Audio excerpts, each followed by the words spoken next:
एक के बाद एक अलग अलग स्थानों पर नजर आएंगे। 12 बजे जहां चरथावल के बघरा में जनसभा करेंगे, तो वहीं 2 बजे पुरकाजी के पचेंडा जनता कॉलेज में नजर आएंगे।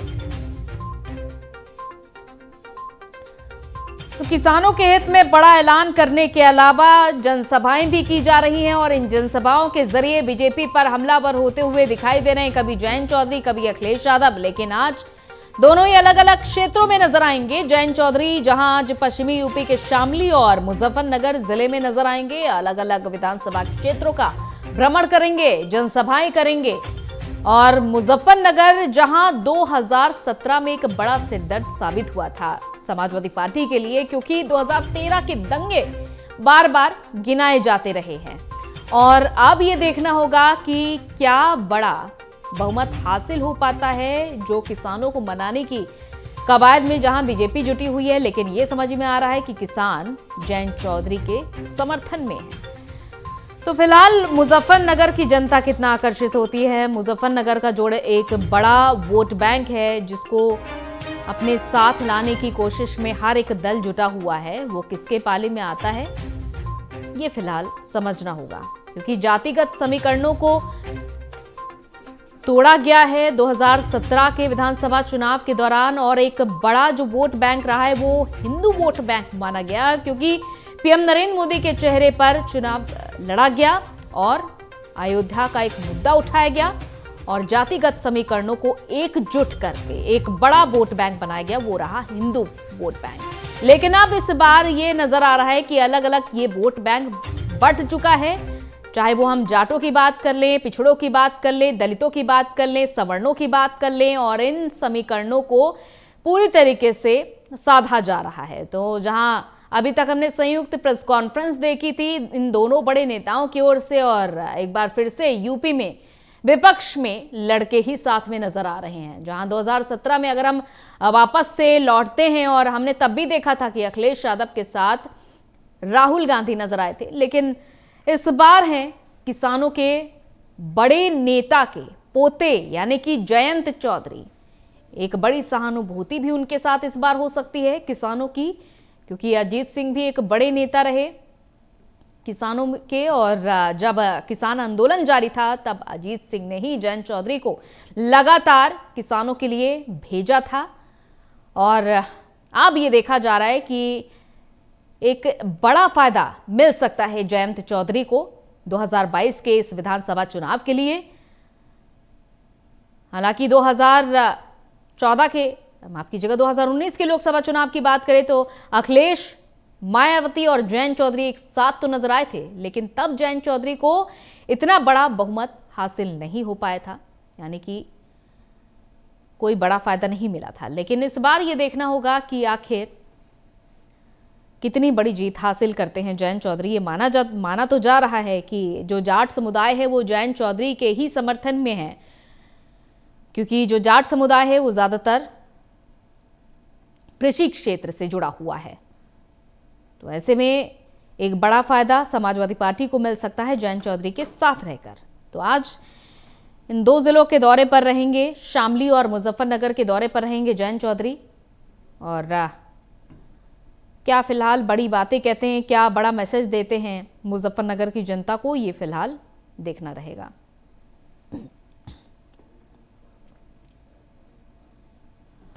और कुलदीप हमारे संवाददाता हमारे साथ जुड़ चुके हैं, और मुजफ्फरनगर से हमारे संवाददाता कुलदीप हमारे साथ जुड़ चुके हैं, और आशीष हमारे साथ लगातार जुड़े ही हुए हैं। सबसे पहले रुक करते हैं कुलदीप का। कुलदीप, मुजफ्फरनगर में इस बार क्या समीकरण नजर आ रहा है, कितना दिलचस्प हो रहा है इस बार का मुकाबला? के दंगों के बाद में 2017 में भारतीय जनता पार्टी को जो जाट वोटर है, इस सहित अन्य वोटर भी बहुत काफी मिले थे। अब 2022 विधानसभा चुनाव के बाद में दोनों जाट और मुस्लिम दोनों समुदाय एक हो गए हैं, और समाजवादी पार्टी और राष्ट्रीय लोकदल गठबंधन प्रत्याशियों को वोट देना चाह रहे हैं लोग। बिल्कुल, आज जैसा कि जयंत चौधरी पहुंचेंगे कुलदीप, किन किन क्षेत्रों का भ्रमण करेंगे और यहां पर क्या फिलहाल जातिगत समीकरणों पर अगर हम नजर डालें तो जातिगत समीकरण इस बार क्या कह रहे हैं? अंजलि जी, मैं आपको बताना चाहूंगा, आज जो राष्ट्रीय लोकदल के राष्ट्रीय अध्यक्ष जयंत चौधरी जी आज जनपद मुजफ्फरनगर की 3 विधानसभाओं में पहुंचेंगे। पहले तो चरथान विधानसभा के क्षेत्र के गांव बगरा में पहुंचेंगे, जहां पर जनता इंटर कॉलेज में वे कार्यकर्ताओं को संबोधित करेंगे। उसके बाद पुरकाजी के पचिंदा गांव में पहुंचेंगे, जहां पर सुखदेव इंटर कॉलेज है, वहां पर कार्यकर्ताओं को संवाद करेंगे। फिर मीरापुर के मोना में पहुंचेंगे, वहां पर भी पहुंचकर कार्यकर्ताओं को संवाद करेंगे। चलिए आशीष, फिलहाल क्या देखा जा रहा है? देखिए, एक तरफ अखिलेश यादव अलग क्षेत्र में नजर आएंगे, लेकिन आज जयंत चौधरी शामली और मुजफ्फरनगर का जब दौरा करेंगे तो क्या फिलहाल पश्चिमी यूपी का जो पूरा हवाओं का रुख है वो किस ओर दिखाई दे रहा है अब? जी बिल्कुल, देखिए साक्षी, अगर बात की जाए जयंत चौधरी की बात की जाए, जिस तरीके से आज जयंत चौधरी मुजफ्फरनगर की जो 3 विधानसभा है उसमें जनसभाएं करेंगे, तो दूसरी तरफ अखिलेश यादव भी है। तो ऐसे में ये जरूर कहा जा सकता है कि जिस तरीके से जाट और मुस्लिम समुदाय के लोगों को एक तरीके से लुभाने का काम किया जा रहा है, जिसमें 22 का चुनाव है, 22 के चुनाव में लगातार किसानों का मुद्दा बन करके उठाया जा रहा है, क्योंकि किसान एक बड़ी संख्या में किसान है। और अगर देखा जाए तो जाट जिस तरीके से जाट के मुद्दे हैं, तो ऐसे में आज जब जयंत चौधरी जनसभा को संबोधित करेंगे और लोगों के बीच में रहेंगे, तो जाहिर सी बात है 22 के चुनाव में नया रूप देखने को मिलेगा।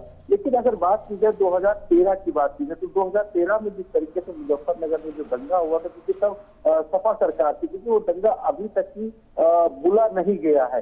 तो ऐसे में जो विपक्ष है वो लगातार 2013 की बात कर रहा है।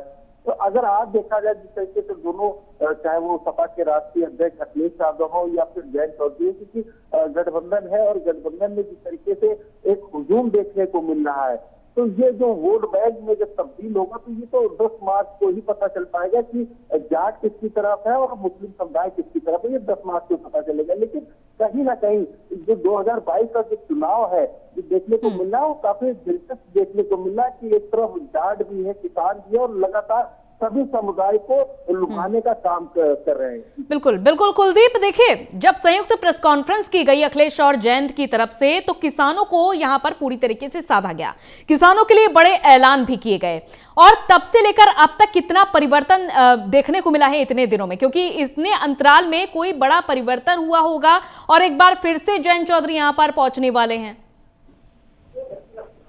जनपद मुजफ्फरनगर में जयंत चौधरी का इस बार ये 3रा दौरा है। इससे पहले वे 28 तारीख को अकेले आए थे और उन्होंने बुढ़ाना विधानसभा कृष्णा पैलेस में अपने कार्यकर्ताओं को संबोधित किया था।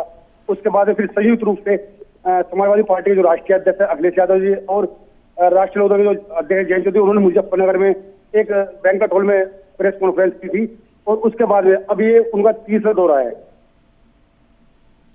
चलिए, बहुत बहुत शुक्रिया कुलदीप आपका तमाम जानकारी के लिए। और जैसा कि आशीष, लगातार हम आपसे जानकारी ले रहे हैं, क्योंकि जयंत चौधरी का आज ये दौरा होने वाला है। आशीष, तो कितने बजे पहुंचेंगे जयंत चौधरी आज? बिल्कुल, देखिए, अगर बात की जाए जिस तरीके से जयंत चौधरी लगातार जनता के बीच में रह रहे, जात के बीच में रह रहे, किसानों के बीच में रह रहे, करीब दोपहर 1 बजे के आसपास का ये समय बताया गया है। लेकिन जिस तरीके से आज जनसभा को संबोधित करेंगे वो देखना होगा, क्योंकि किसानों को लुभाने का एक हर बार नया तरीका देखने को मिल रहा है। किसानों के मुद्दे को हर बार नए तरीके से उठाने को मिल रहा है। आज देखते हैं कि किस तरीके से जयंत चौधरी किसानों को लुभाते हैं, किस तरीके से किसानों के बीच में रहते हैं। बिल्कुल, देखिए, जैसा कि आपने जिक्र किया आशीष की 2013 के दंगों को कोई भूला नहीं है, लेकिन यह भी माना जा रहा है कि जिस तरीके से किसान आंदोलन का जो कृषि कानूनों का मुद्दा गूंजा और इसके बाद जो किसान आंदोलन लगातार हावी रहे, ये एक बड़ा इक्का साबित हुआ है समाजवादी पार्टी और जयंत चौधरी के लिए। देखिए, अगर बात की जाए किसानों की, जिस तरीके से किसान लगातार प्रदर्शन पे रहे, कई लंबे समय तक ही प्रदर्शन किया, किसान जिस कृषि कानून को लेकर के प्रदर्शन करते रहे। हालांकि केंद्र सरकार ने इसको वापस भी लिया है, लेकिन ऐसे में अब क्योंकि चुनाव है तो चुनावी माहौल में सभी पार्टियां अपनी रोटी सेकती है मुद्दे को लेकर के। हालांकि 2013 की बात की जाए तो 2013 का जो दंगा था मुजफ्फरनगर में, वो अभी तक कोई नहीं भूल पाया कि 2013 में क्या हुआ था। लेकिन किसानों का मुद्दा है, अब क्योंकि चुनाव है तो चुनाव में सभी राजनीतिक पार्टियां ताल ठोक रही है। फिलहाल ये तो 10 मार्च को ही पता चल पाएगा कि कौन कितने पानी में है।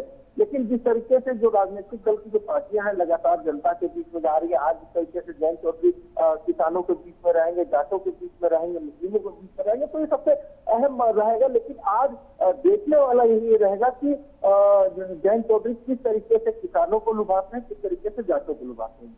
चलिए, बहुत बहुत शुक्रिया आशीष तमाम जानकारी के लिए।